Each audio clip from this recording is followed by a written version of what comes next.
রাব্বুল আলামিন বলছেন, ও জিনেরা ও ইনসানেরা, এই দুনিয়া থেকে তোমরা বের হওয়ার হাজারো চেষ্টা করবে, পারবে না। আমার কাছেই তোমাকে ফিরে আসতে হবে। আমি তোমাকে মৃত্যু দেব, আবার তোমাকে জিন্দা করব। জীবন দিয়েছেন তিনি কে? আসতে বলবেন না তিনি কে? কাইফা শব্দ দিয়ে প্রশ্ন করছেন বান্দাকে। একটু মনোযোগ দিয়ে শোনেন, আয়াত একটু বেশি বেশি বললে পরে বরকত বেশি নাজিল হয়। কাইফা তাকফুরুনা বিল্লাহি ওয়া কুনতুম আমওয়াতান ফাআহয়াকুম সুম্মা ইউমীতুকুম সুম্মা ইউহয়ীকুম সুম্মা ইলাইহি তুরজাউন। কেমন স্বীকার করো আমাকে বান্দা? তুমি নিষ্প্রাণ ছিলে, আমি তোমাকে প্রাণ দিলাম, আবার তোমাকে আমি মুর্দা করবো, আবার তোমাকে জিন্দা করবো। আমার কাছেই তোমাকে ফিরে আসতে হবে। পালানোর কোনো সুযোগ তোমাকে দেওয়া হবে না। বিচার করব আমি, তোমাকে রায় দেব আমি হলাম আহকামুল হাকিমিন। বিচার করব, তোমাকে রায় দিয়ে দেব। যে কোনো একটা জায়গায় তোমার জন্য বরাদ্দ হয়ে যাবে, জান্নাত পাবে অথবা জাহান্নাম পাবে। সেই জাহান্নাম থেকে বেঁচে বান্দা যদি জান্নাত পায়, এটাই হলো তার বড় সফলতা, এটাই তার কৃতকার্যতা। এই জন্য আমার বন্ধুগণ, জান্নাতের দিকে আমরা হেঁটে হেঁটে যাব না দৌড়ে দৌড়ে যাব? আসতে কয়, হেঁটে হেঁটে না দৌড়ে দৌড়ে? অলসতা রাখা যাবে না। আল্লাহ রাব্বুল আলামিন বলেন, وسارعوا إلى مغفرة من ربكم وجنة عرضها السماوات والأرض أعدت للمتقين। জোরে বলুন আল্লাহু আকবার। মাগফিরাতের দিকে তোমরা দৌড়াও, আল্লাহর দিকে তোমরা দৌড়াও, জান্নাতের দিকে তোমরা দৌড়াও। অলসতা পরিহার করো, আল্লাহকে চেনার জন্য চেষ্টা করো, কারণ আল্লাহই তোমার সব।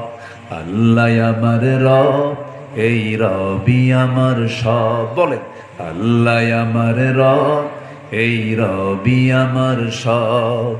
দমে দমে তনু মনে তারি অনুভব। আল্লাহ আমার রব, এই রবি আমার সব। তোমার মদদ পেলে আমি আর না কিছু চাই। তোমার প্রেমের অনল আমি কি দিয়ে নে ভাই। যার হয়েছ তুমি তার নেই যে পরাভব, নেই যে পরাভব। আল্লাহ আমার রব, এই রবি আমার সব। আল কোরআনের পথ, এই পথই আসল পথ। অন্য পথে অন্য মতে নেই যে রহমত। আল্লাহ আমার রব, এই রবি আমার সব। আল্লাহ কবুল করুন, জোরে বলি আমিন। শেষ করে দেই, চালাবো? শুধু আপনি কিন্তু কথাগুলো শুনছেন না, এই কথাগুলো শোনানোর জন্য আগামীতেও যেন মানুষ শুনতে পারে, তার জন্য প্রযুক্তিও আছে না নাই? আছে। এই যে প্রযুক্তিগুলো আমার দিকে দেখেন না, একদম কিরামুন কাতিবিনের মতো ছায়া আছে, দেখতেছে, আমাকে লক্ষ্য করছে আমি কি বলি। এই কথাগুলো কোটি কোটি মানুষের কাছে আবার পৌঁছেও যাবে। এই জন্য শুধু আমি আপনাকে লক্ষ্য করে কথাগুলো বলছি না, যারা মুসলিম উম্মাহ, বিশেষ করে বাংলা ভাষাভাষী যারা, তাদের কাছে যেন কথাগুলো চলে যায়, এই উদ্দেশ্যে আমি কথা বলি। কারণ এই জায়গায় বসে এই জায়গার হক যদি আদায় না করা হয়, জবাব দিতে হবে কার আদালতে? আসতে বলবেন না, কার আদালতে? লোক সংখ্যা কম আর বেশি এটা আমরা দেখি না। ইন্নী দাউতু কওমি লাইলা ওয়া নাহারা। নূহ আলাইহিস সালাতু ওয়াস সালাম তিনি দাওয়াত দিয়েছেন শুধু দিনে না দিনে রাতে? দিনে রাতে দাওয়াত দিয়েছেন। ফলাফল কি? 900 বছরের দাওয়াত দিয়া বউ কথা শুনে নাই, সন্তান কথা শুনে নাই। ইসলাম কবুল করছে মাত্র 80 থেকে 90 জন। এতে কি নবীর দাওয়াত কি ব্যর্থ? না। নবীর দাওয়াত কি ব্যর্থ? আমাদের যে কথা, আমাদের যে দায়িত্ব, এই দায়িত্ব পালন করতে বলেছেন তিনি কে? আল্লাহ তাআলা। সম্মানিত ভাইরা, তাহলে নাম্বার 3 হচ্ছে আমরা সম্পর্ক গড়ব কার সাথে? আল্লাহর সাথে। আচ্ছা, সম্পর্ক গড়ব আমরা অস্থায়ী না স্থায়ী? পৃথিবীতে যে সম্পর্ক গড়ার জন্য আমরা চেষ্টা চালাচ্ছি, একটা ছাগল কেনা লাগে 15 লক্ষ টাকা দিয়ে, তাই না?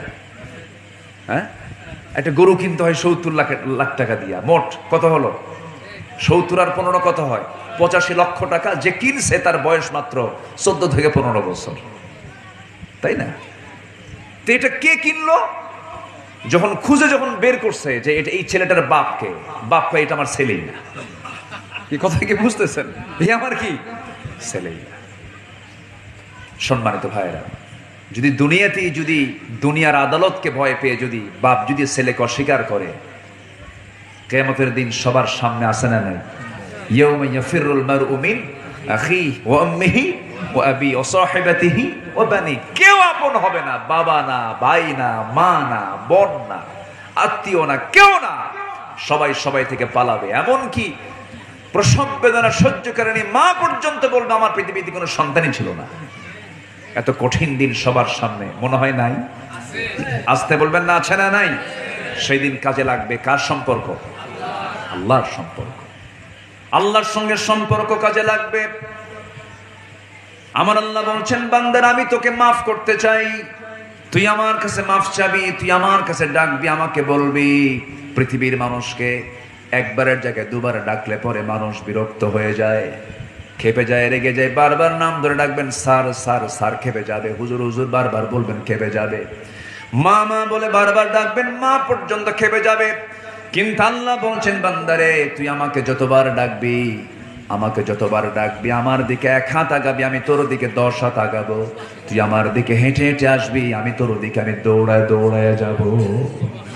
যখন কোনো বান্দা ওযু বানায়, আল্লাহ বান্দাকে মাফ করার জন্য তিনি বলেছেন, বান্দারে হাত ধৌত করবি, হাতের সুগরা গুনাহগুলো মাফ হয়ে যাবে। মুখমণ্ডল ধৌত করবি, মুখের সুগরা গুনাহগুলো মাফ হয়ে যাবে। মাথা মাসে করবি, মাথার সুগরা গুনাহগুলো মাফ হয়ে যাবে। 2 পা ধৌত করবি, 2 পায়ের সুগরা গুনাহগুলো মাফ হয়ে যাবে। বান্দা যখন একটা করে কদম ফেলে 10টা করে নেকি তার আমলনামায় লেখা শুরু হয়ে যায়। বান্দা যখন নামাজে দাঁড়ায়, আল্লাহ সেই বান্দার সামনে দাঁড়ায় যান। জোরে কোন সুবহানাল্লাহ। বান্দা যখন প্রথম আয়াতটা বলে আলহামদুলিল্লাহি রাব্বিল আলামিন, আল্লাহ বলেন হামিদানি আবদি আর রহমানির রহিম।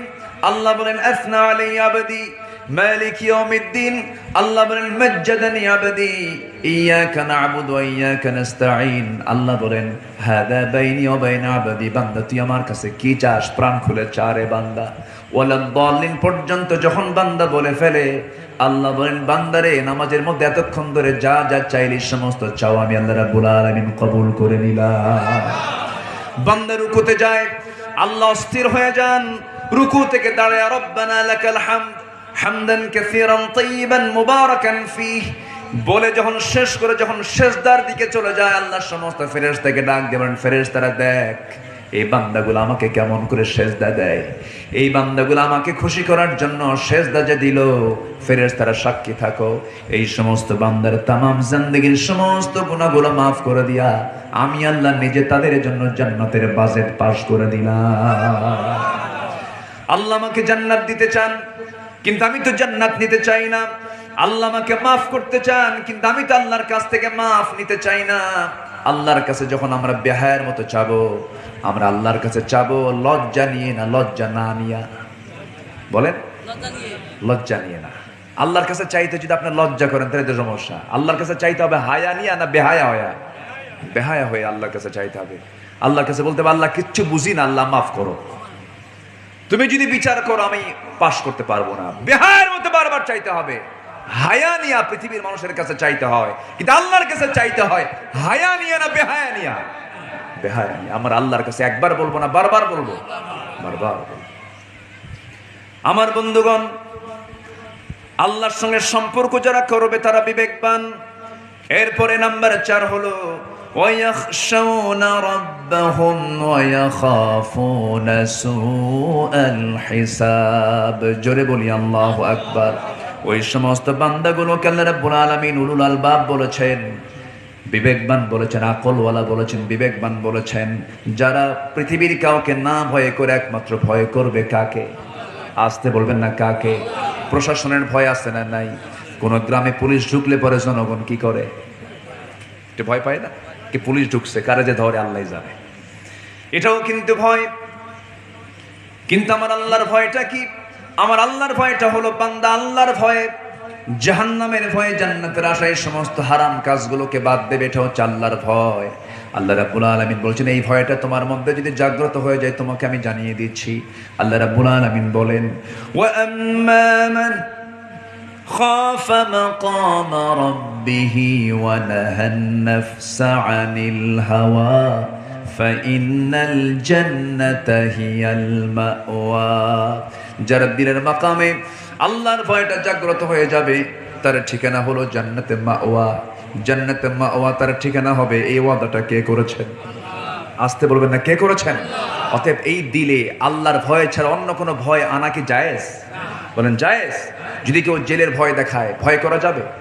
যদি কেউ মৃত্যুর ভয় দেখায় ভয় করা যাবে? কোন ভয় এই দিলে স্থান পাবে না ইমানদারের। ইমানদারের দিলে একমাত্র কেবলমাত্র শুধুমাত্র ভয় পাবে কার ভয়? আল্লাহর ভয়। আল্লাহর পয়গম্বরদের দিলের মধ্যে পৃথিবীর কোনো ভয় ঢুকাতে পারেনি। সাইয়েদনা ইউসুফ আলাইহিস সালামকে জেলের ভয় দেখানো হয়েছে, তিনি কি জেলের ভয় পেয়েছেন? জেলখানায় ঢুকেছেন কেঁদে কেঁদে না হেসে হেসে? বলেন বলেন, ভীতু মানুষ কি হাসতে পারে?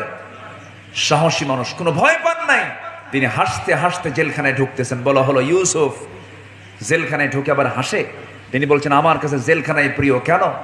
জেলখানায় অন্তত জুলাইখার ডিস্টার্ব নাই। জুলাইখা খুব ডিস্টার্ব করছে আমার, কিন্তু এখন জেলখানায় ঢুকলে পরে আমার আর কোনো ডিস্টার্ব নেই। আমার কাছে জেলখানায় প্রিয়। তাহলে নবীদের প্রিয় জায়গা কোথায়? আসতে কয় আরো জোরে কন, জেলখানা। নবীদের প্রিয় জায়গা হলো জেলখানা। চুরি করে না তো, এটা হলো ভালো কাজ করতে গিয়েও জেল খাটতে হয়। ভালো মানুষ কি জেলখানায় নাই? আসতে বলে, ভালো মানুষ কি জেলখানায় নাই? যখন দেখবেন কোন জেলখানায়, কোন রাষ্ট্রের অধীনে কোন জেলখানায় যদি ভালো মানুষের পরিমাণ যদি বেশি থাকে, বুঝতে হবে সেই রাজত্ব হলো জালিমের রাজত্ব। হাজারো আলেম, হাজারো জ্ঞানী, হাজারো ভালো মানুষের ইন্তেকালে একটা রাষ্ট্রের যত বড় ক্ষতি হয়, তার চাইতে একটা রাষ্ট্রের সবচেয়ে বড় ক্ষতি হয় হলো যখন রাষ্ট্রের মূল চেয়ারে কোনো জালিম বসে, অযোগ্য লোক বসে। ঠিক কিনা? এটা আমার কথা নয়, বলেছেন আল্লামা জালালউদ্দিন রুমি রাহিমাহুল্লাহ। তিনি বলেছেন হাজার আলেমের মৃত্যুতে যতটুকু না ক্ষতি হয় তার চেয়ে বেশি ক্ষতি হয় মুসলিম উম্মার জন্য যখন কোনো জালিম ব্যক্তি যখন ক্ষমতার মসনদে বসে থাকে। কষ্ট পাচ্ছেন নাকি আপনারা? সম্মানিত ভাইরা, তাহলে বিবেকবান হচ্ছে নাম্বার 5 হচ্ছে যারা ভয় করবে কাকে? আল্লাহকে যারা ভয় করবে। নাম্বার 5 হলো ওই সমস্ত বান্দাগুলো বিবেকবান, ওয়াখাফুনা সুআল হিসাব, যারা বিচার দিবসকে যারা ভয় করে। মানুষ ভালো হবে দুনিয়ার ভয়ে না আখিরাতের ভয়ে। আখিরাতের ভয়ে, দুনিয়ার বিচারে না আখিরাতের বিচারে। আখিরাতের বিচারে। এই জন্য আল্লাহ রাব্বুল আলামিন সূরা ফাতিহার 3 নম্বর আয়াতে বিচারের কথা বলেছেন, আর রহমানির রহিম। এরপরে কি বলেন? মালিক ইয়াউমিদ্দিন, বিচার দিবসের মালিক কিন্তু আমি। প্রথমে বলেছেন আর রহমান, এরপরে বলেছেন আর রহিম। রহমান আমি, রহিম আমি। এরপরে বান্দাকে একটু ভয় ঢুকায় দিয়ে বলছেন মালিক ইয়াউমিদ্দিন, বিচার দিবসের মালিক কিন্তু আমি তোমার বিচার করব। দুনিয়ার আদালতে বিচারকের সামনে দাঁড়ালে একটু ভয় লাগে না? একটু ভয় লাগে, কি যেন রায়টা দেয়, আজকে ফাঁসির রায় দেয় কিনা, কি যেন হয়ে যায়। আল্লাহ বলছেন বান্দার আমি রহমান আমি রহিম, তবে এটাও জেনে রেখে দিও সাথে কিন্তু আমি বিচারপতি, আমি বিচার করব। এই আয়াতটা যদি কোনো বান্দা গভীরভাবে যদি নামাজের মধ্যে পড়ে, তার চোখের পানি বন্ধ হবে না, তার চোখের পানি কেউ আটকাতে পারবে না। সাইয়েদনা ওমর ফারুকের মতো মানুষ জান্নাতের সংবাদ দুনিয়াতে বসে বসেই পেয়েছেন।